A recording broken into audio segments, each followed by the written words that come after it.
Karena lihat. lebih enak nangis di dalam Mercy sih daripada di atas Oke, sepeda. oke. Ya, jadi sedih sih. Karena salah satunya juga berlari dengan Ferrari. Gue kan cuma punya sepeda. Nah, sepeda itu kan pelan dibandingkan dengan Ferrari. Tapi kalau gue sambil ngayuh sepeda dan gue nyemplak di Ferrari megangan, ya itu kan akan bisa lebih cepat sampai suatu saat gue buka pintu Ferrarinya masuk di dalam Ferrari, Her.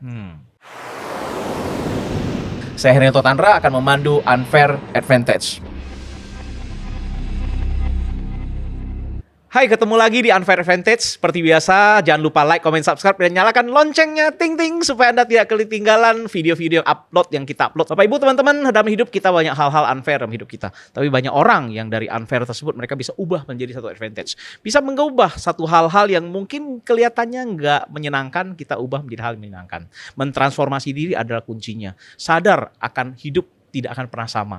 Ya, masa lalu dan masa depan tidak sama. Dan kita fokusnya adalah masa depan. Hari ini saya bersama dengan Imelda Komaladi.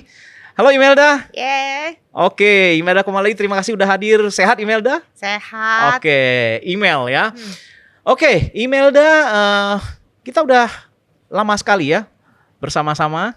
Dan hari ini kita mau dengar tentang apa sih dalam hidup yang kadang-kadang banyak yang unfair dalam hidup kita. Ya, tapi sesungguhnya life must go on. Hidup harus terus berjalan. Ya. Imelda dulunya adalah auditor ya, auditor, kerja di kantor akuntan publik, ya, terus sempat berbisnis, habis itu pindah ke insurance dan banyak banget yang dilalui ya, yang membentuk Imelda seperti hari ini. Oke, mungkin Imelda boleh kenalan. Ya, mulai dari unfair advantage gue. Oh boleh. Banyak banget sih kalau dipikir-pikir apa yang tidak adil dalam hidup gue. Pertama, waktu dulu gue sekolah, gue merasa gue udah belajar benar, bisa dikirim sekolah ke luar negeri, tapi abis itu krismon. Dan gue gak bisa dikirim sekolah ke luar negeri. Itu beasiswa? Enggak, biaya sendiri. Oh, biaya sendiri. Oh, mau ke luar negeri kuliah, tato krismon, dolar naik banyak tuh ya? Dolar naik banyak. Jadi orang tua gue bilang kalau lu sekolah, adik lu 3 bisa gak sekolah. Jadi bagi gue nggak fair karena gue udah memenuhi semua syarat kriteria untuk sekolah di luar negeri, nggak boleh ambil bahasa langsung university, tapi gue nggak dapet apa yang harusnya gue udah kerjain dan gue merasa itu unfair banget. Apes banget ya? Iya, karena apes banget. Karena gue udah merasa gue melakukan bagian gue, tiba-tiba gue nggak dapet apa yang harusnya menjadi hak gue gitu loh. Tapi ternyata gue mendapatkan. Itu kecewa banget loh pasti. Ya, banget. Ya sih? Itu rencana mau kemana waktu itu? Ke Australia. Nggak jadi tuh. Papi bilang, sorry, dolar naik jauh. Iya. Nah, waktu akhirnya itu kuliah lokal ya? Kuliah lokal, kuliah di sini di Indonesia. Tapi gue inget banget waktu pas gue di jembatan penyeberangan, gue memutuskan ada di tangan gue. Sebenarnya kan gue punya pilihan juga untuk nggak kuliah kan. Karena ini bukan yang gue mau banget. Karena yang ngambek, gue mau, gue mau, yang gue janjiin kan gue kuliah di luar negeri gitu kan. Terus tiba-tiba harus menghadapi di lokal. Nah, advantage bagi gue setelah gue jalanin dan gue memutuskan this is not my end of life. Karena kalau gue nggak kuliah, gue lebih parah lagi nih ke depannya. Ibaratnya kita nggak pegang sertifikat apa-apa pun kan. Jadi gue bilang, wah ya nggak apa-apa lah. Kuliah lokal pun banyak orang yang sukses kok, banyak orang yang jadi. Jadi waktu gue nyebrang di jembatan itu gue bilang, ya nggak apa-apa, gue kuliah lokal. Kalau gue benar-benar pasti akan ada manfaatnya. Lu pasti benci banget keadaan waktu itu ya? Kesel banget, kesel lah. Tapi nggak tahu mau kesel sama siapa ini. Karena seluruh dunia krisis. Iya. Tapi kan harus dijalanin kan. Nah, setelah jadi kadang kita kan nggak pernah tahu jawabannya, setelah dijalanin baru tahu oh ini loh advantage-nya. Tapi dulu waktu itu kalau memang ke Australia benar mungkin nggak jadi hari ini kali. Iya. Karena kalau gue ke Australia satu gue nggak dapet jodoh, Her. Karena gue sekolah lokal dapet jodoh di sini, ya kan. Kemudian yang kedua gue juga bisa berkarir di kantor akuntan publik, which is Big Four. Kalau gue kuliah di luar negeri, mungkin kan gue pasti hidup di sana, ya jodohnya juga mungkin lain lagi, jalannya beda lagi. Nah, karena gue di Indo, ya ketemu juga sama Herianto. Kalau nggak ketemu sama Herianto Tandra. Jadi all for good sebenarnya hidup kita ya. Ya kita nggak perlu nyesalin apa yang udah lewat. Pasti ada hikmah di balik itu. Ya, Ya? ya. Apalagi banyak banget kayaknya unfairnya ya. Karena kalau dipikirin pakai perasaan berasa unfairnya banyak. Mhm. Tapi setelah dijalanin all is well, all for good, ternyata wah bisa membalikan sesuatu yang turun jadi bump itu tinggi mental banget, pemenang, itu iya mindset kan? pemenang tuh, mindset champion. Nah kayak dulu mau full time di insurance merasa unfair banget. Mhm. Suami kan karirnya oke. Hmm. Pikir kan kalau suami karir oke, saya juga jalanin di insurance bagus gitu ya, otomatis kan bisa dapat dua, double. Tapi karena suami full time juga ikutan di insurance, itu income drop drastis sama sekali. Nah, kenapa tuh waktu itu berani untuk ngambil langkah ekstrim? Kadang-kadang orang kan kalau belum kepepet kan nggak ini kan kondisi lagi oke, karir lagi bagus, bukan PHK loh. Ya nggak sih? Karir lagi bagus, duit banyak, tapi apa yang membuat kalian itu berani mutusin untuk banting setir waktu itu? Karena kemarin cuman mikir gini, kan masih muda, di bawah usia 40 tahun, Her. Jadi rasanya kalau di bawah 40, 45 tahun kita melakukan satu loncatan, kalau sampai jatuh, paling enggak lutut kita nggak patah. Tulang-tulangnya masih pada kuat gitu loh. Tapi kalau kita jam di usia 50, 55, bukan ada jaminan juga pasti gagal sih, enggak juga ya kan. Cuman kekuatannya itu, keberaniannya juga udah mulai kurang. Dan dalam hidup itu enggak cuman menerima yang stabil aja, tapi harus melakukan satu lompatan. Yang paling enggak kalau kita enggak sukses, gak berhasil, kita masih punya umur yang panjang, mudah-mudahan untuk kita coba lagi yang baru. Jadi ini hal menarik loh ya, banyak orang merasa justru waktu muda itulah kita harus coba, ya nggak sih? Waktu muda itu kita mesti take the risk, karena we still have time, still have power, still have energy, balikin lagi. Kita bisa balikin keadaan. Justru waktu muda itu kita mesti benar-benar manfaatin. Iya, itu.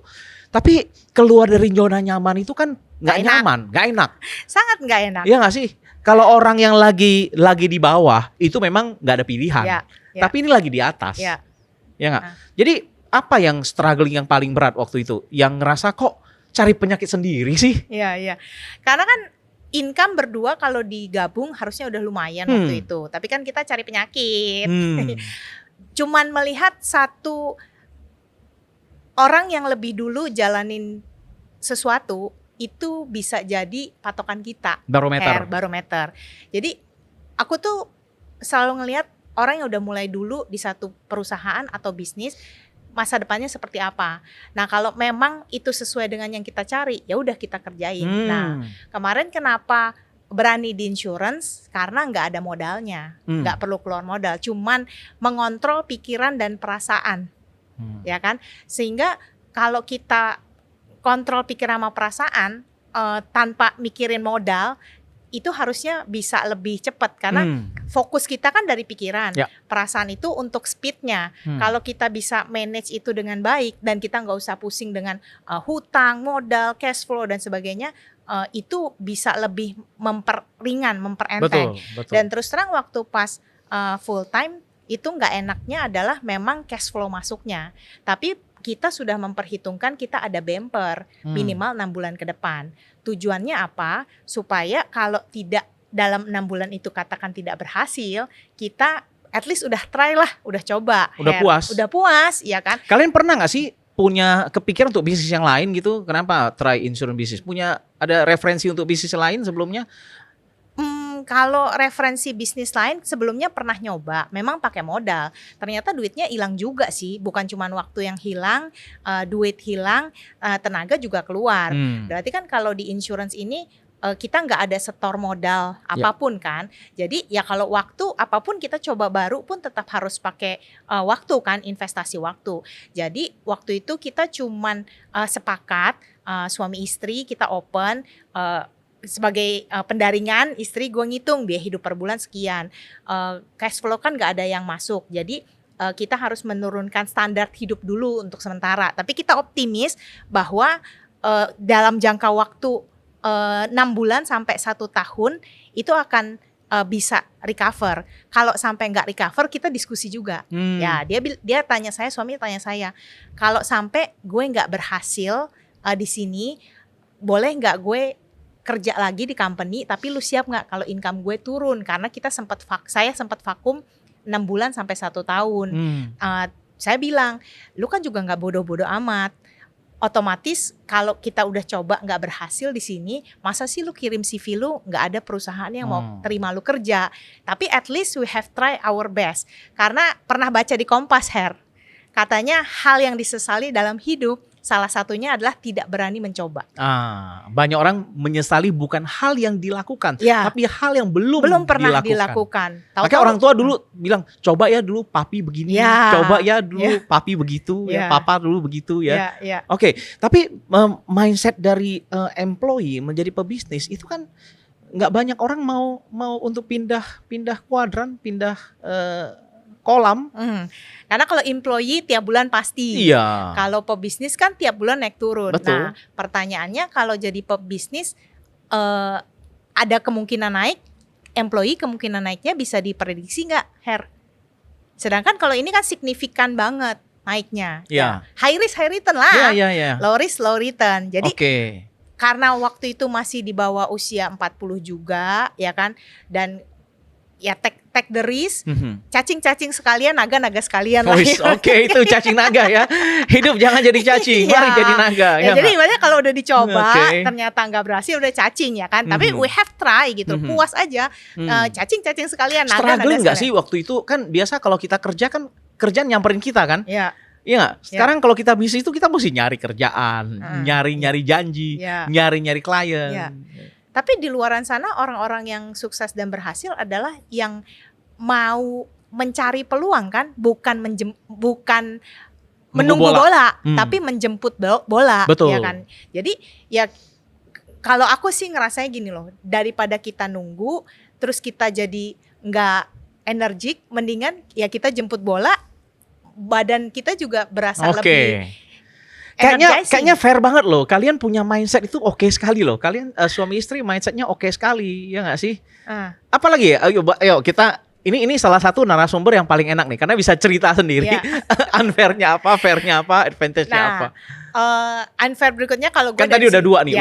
Dari sisi perempuan, begitu punya anak, pengennya kan namanya emak main dong sama anaknya, tiap hari ngurus dari pagi sampai sore, ya kan. Terus jagain, take care segala macam. Tapi begitu karena kita baru meniti ya, waktu pas pertama kali itu meniti, income suami lumayan, tapi karena baru meniti bisnis, kita harus rela ninggalin anak sama pengasuh. Nah itu bagi gue seorang ibu ya perasaannya mulai main tuh, unfair banget gitu kan ya. Ini kan sesuatu masa yang ditunggu-tunggu sama emak-emak gitu kan, untuk ibu-ibu gitu kan. Tapi karena kita lagi meniti bisnis, harus ikhlas ninggalin anaknya dengan suster ibaratnya. Nah banyak orang tuh yang kemudian nggak bisa untuk melepaskan itu, padahal itu untuk masa depan jauh lebih oke, ya nggak sih? Banyak orang ngerasa bahwa enggak dong, gue harus harus jadi full time mom, kan, untuk berikan yang terbaik dong buat anak gue dong. Tapi justru itu adalah unfair untuk masa depan ya. Iya. Dan advantage-nya adalah aku merasa kebetulan dapat suster juga, dia ninggalin anaknya. Lah, mending ibaratnya gue ninggalin anak 4-5 jam untuk ketemu orang, untuk sharing idea bisnis. Dibanding ibaratnya dia harus ninggalin 1 tahun sekali atau 6 bulan sekali minimal yang harus pulang ke kampung buat nengokin anaknya, buat ngurusin anaknya lah. Ibaratnya dia juga berjuang, struggling untuk keluarga dia. Iya, gue juga berjuang untuk masa depan keluarga saya juga kan, Jadi saya pikir ya hidup ya memang unfair, tapi kalau kita selalu ambil sisi positifnya dan grateful, ternyata bisa lewat juga aja. Oke, unfair berikutnya apa lagi? Banyak nih unfairnya nih. Apa ya? Unfair berikutnya adalah habis itu bisnis running well dong. Running well, bisnis growing, ya kan, income naik jauh. Waktu langsung bisa di-manage. Kalau akhirnya saya memutuskan bekerja lebih banyak daripada bersenang-senang, itu karena keputusan saya. Karena ketagihan untuk menjalankan bisnis ini, ketemu orang, ngobrol, dan akhirnya bisa mendapatkan banyak peluang. Bukan karena dipaksa. Kalau karyawan dari pagi sampai sore itu wajib harus 8 sampai 5. Tapi ini saya mau karena keinginan saya sendiri, Ya. kemauan saya sendiri. Dan kalau tiba-tiba dalam 1 bulan itu kalender jadi hitam semua, karena saya yang nentuin waktunya. Tapi kalau dalam 1 bulan, pernah nggak saya pergi ke Amerika sama keluarga 1,5 bulan, itu jadi merah semua, Her.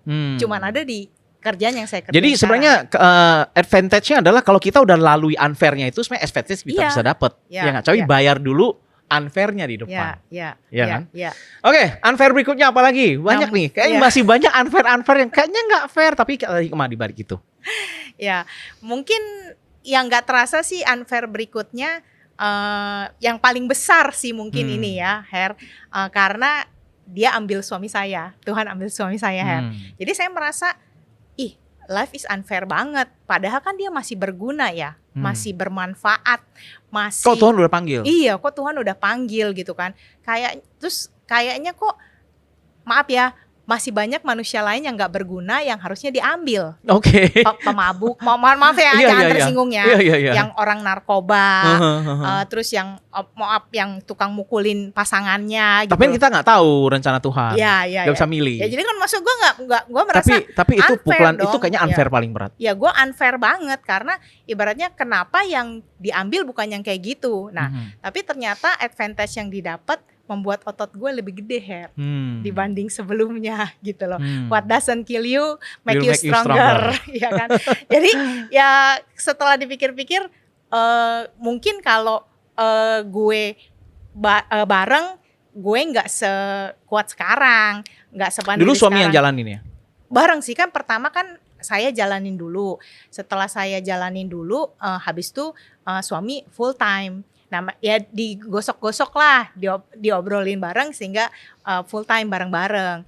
Itu it happened 17 years ago, 17 tahun yang lalu. Nah setelah jalanin bareng ya sama-sama. Gede. Iya. Dan ya advantage-nya adalah kalau nggak diputusin dulu full time, mungkin saya harus datang ke kantor suami untuk minta, anak masih kecil-kecil nih Pak Direktur, boleh dong suami saya dikasih income sampai minimal anak yang paling gede umur 21 tahun deh lulus kuliah. Tapi kan itu nggak mungkin. Nah kan dari tadi kan cerita bahwa nggak fair banget. Kenapa suami income gajinya gede terus kita mutusin untuk full time di insurance yang masih belum jelas. Nah tapi kan waktu itu keputusannya adalah masih umur 40 bisa dicoba. Justru itu kepakainya di saat-saat unfair seperti sekarang. Iya. Semua ada hikmahnya loh. Iya.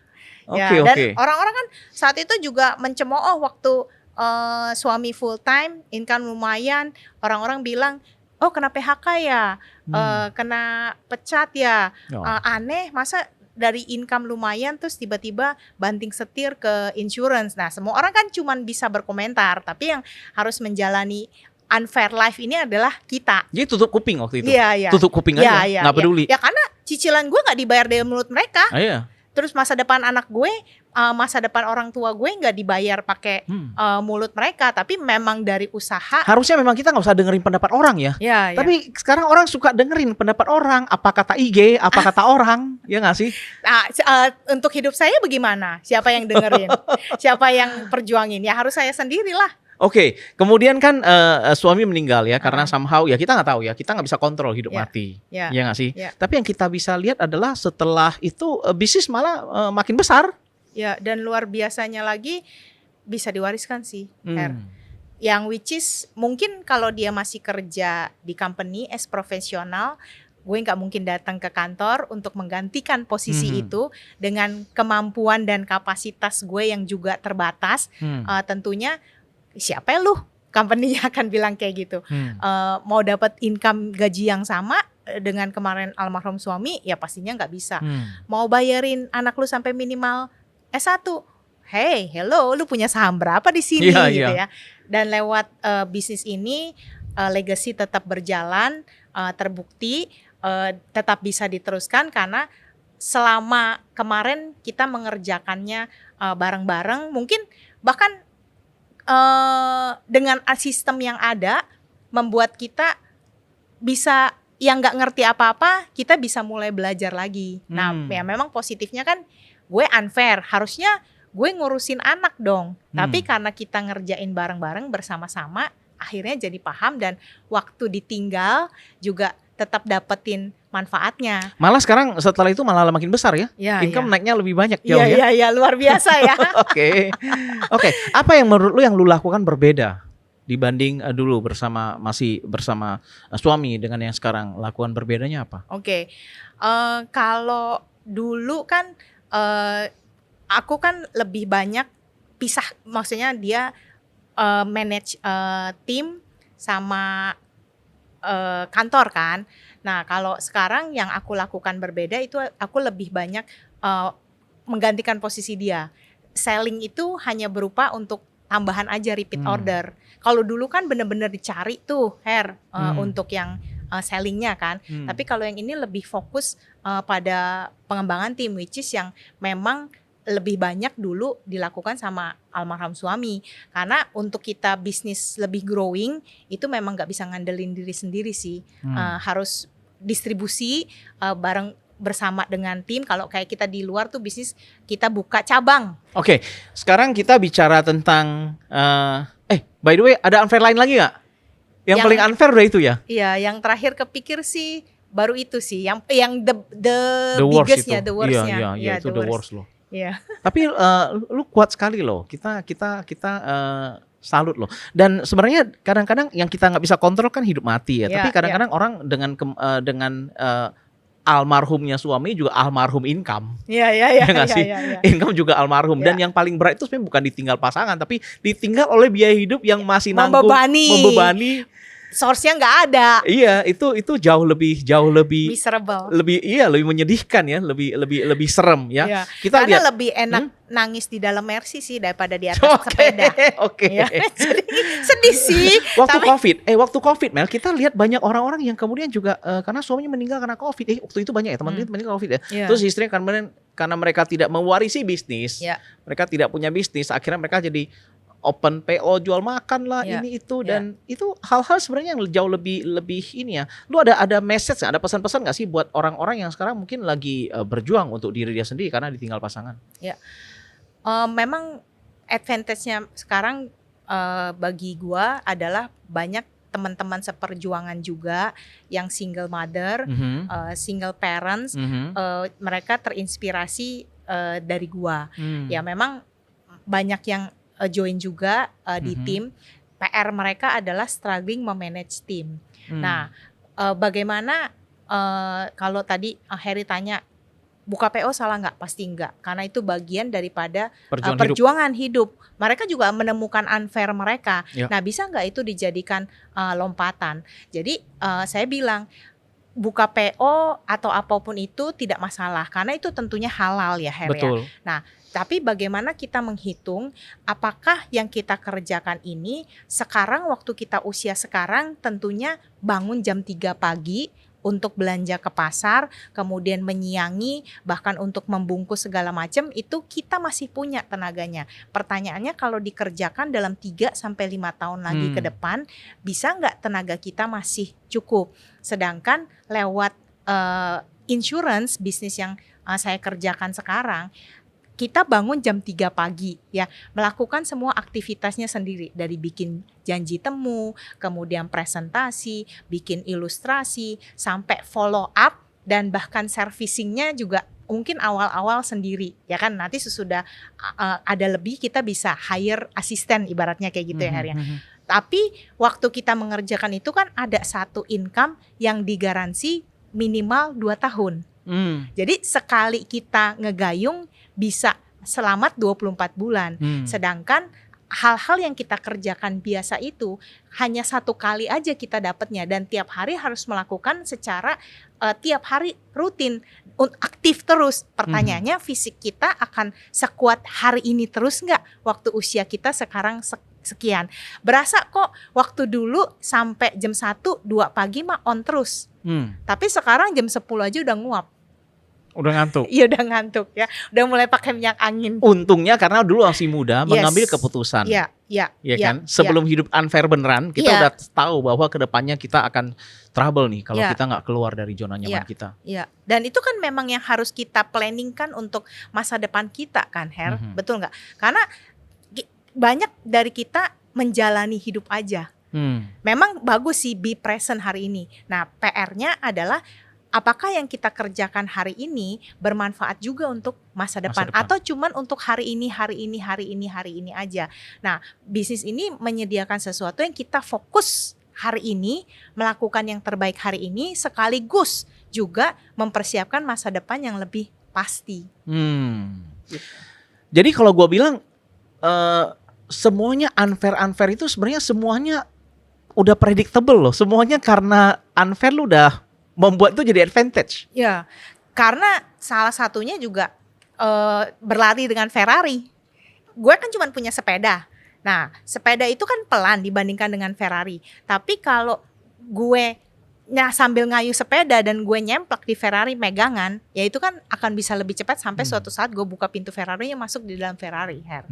Itu sih. Analogi yang bagus. Ya karena memang ini kendaraan yang bagus banget untuk kita nggak usah khawatir masa depan, cukup melakukan yang terbaik setiap harinya, masa depannya pasti bagus. Nah, PR-nya waktu bisnis konvensional yang kita kerjakan itu hanya fokus di sekarang, tapi waktu ke depannya itu kan kita mesti create sistem sendiri, mesti build sistem sendiri. Sedangkan ini kita cuma nyemplak sama pabrikan yang memang sistemnya udah terbentuk, yang udah punya, tinggal pegang Ferrarinya. Tinggal pegang Ferrarinya. Kita nggak perlu invest untuk aplikasi, nggak perlu invest buat produksi macam-macam, untuk training tenaga pemasarnya juga udah ada. Ya, kita tinggal ikutin nyemplak aja. Sepedanya udah lewat, kita nyemplak masuk ke dalam. Lu punya kekuatan yaitu bisa mempredik the future. Lu tahu paranormal ya gua. Iya, lu tahu hal-hal yang unfair udah bakal jadi unfair nih, udah diantisipasi. Ya kan? Dan sebenarnya nggak ada yang unfair sih, semuanya fair. Jadi semuanya fair. Iya. Jadi sekarang sama keluarga di sini diajak keluarga di sini, saudara, adik, atau adik beradik sampai ipar semua di sini sih. Kalau kan kata orang, don't put your egg into one basket. Lo taruh semua telur lo di perusahaan yang sama. Mengerikan sekali kata dia kayak gitu. Tapi advantage-nya bagi gue adalah gue bisa menunjukkan bahwa kalau nggak bagus, masa sih kita sekeluarga mau rame-rame di sini?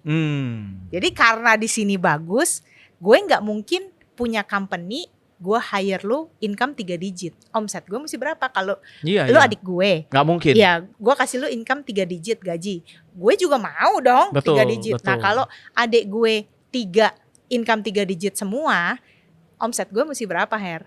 Nah, di sini kita cuman kasih kailnya aja, dia mancing sendiri. Iya. Ya kan? Kadang kan kalau di bisnis konvensional mereka juga belum tentu punya modalnya. Iya nggak sih? Iya. Belum tentu juga Mojek lain juga belum tentu ada modal, ya kan? Belum tentu juga punya kemampuan yang sama. Tapi di sini fair karena semua orang punya modal yang sama, asal mau. Ya, betul.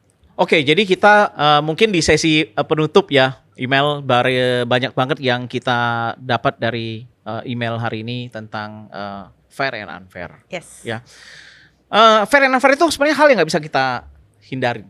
Ya, dalam hidup kita nggak bisa milih. Ada hitam putih di tuts piano, ada hujan dan ada kemarau. Ya, mungkin email ada saran atau suggest buat teman-teman yang mungkin jadi pendengar kita di hari ini. Ya. Kalau saya sih percaya good life is enemy of great life. Dimana seringkali kita merasa nyaman dengan posisi kita sekarang sehingga kita terlena.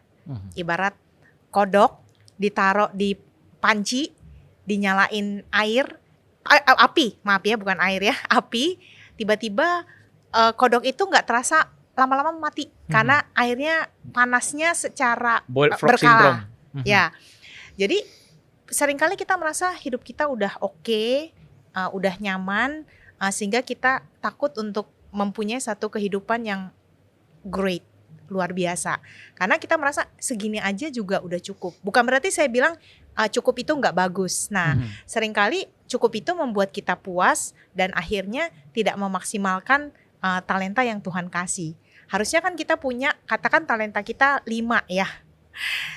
Kita merasa hidup kita udah oke, kita keluarin cuman 2, 3 ya. Padahal kalau kita kembangin lagi itu bisa 5, 6, 7 dan wow, luar biasa banget gitu loh. Ternyata gue bisa ya kayak gini gitu loh. Dan itu baru bisa terjadi memang sih kalau pas kepepet. Nah, boleh nggak kalau kita melakukannya itu jangan kepepet. Karena waktu pas kepepet, contoh, waktu kemarin misalkan COVID kena PHK, ide-ide kreativitas muncul. Itu lebih stres dibanding waktu kita lagi hidup enak-enaknya, terus kita mikir bengong-bengong gue bisa ngerjain apa lagi ya. Kayaknya waktu luang gue masih banyak nih, masih bisa gue lakukan sesuatu hal yang produktif. Katakan sekarang saya bisnis atau kerja di satu company itu saya melakukan investasi di satu bisnis, let's say insurance gitu ya. Kan kita belajar sesuatu tentang finansial juga kan, bisa dipakai untuk diri sendiri, bisa dipakai juga untuk keluarga. Selama ini ngitung finance company, sekarang jadi ngitung finance diri sendiri dan keluarga. Jadi waktu kepepet itu kita ditekan, memang sih potensinya juga bisa keluar. Tapi biasanya penyakit juga muncul sih.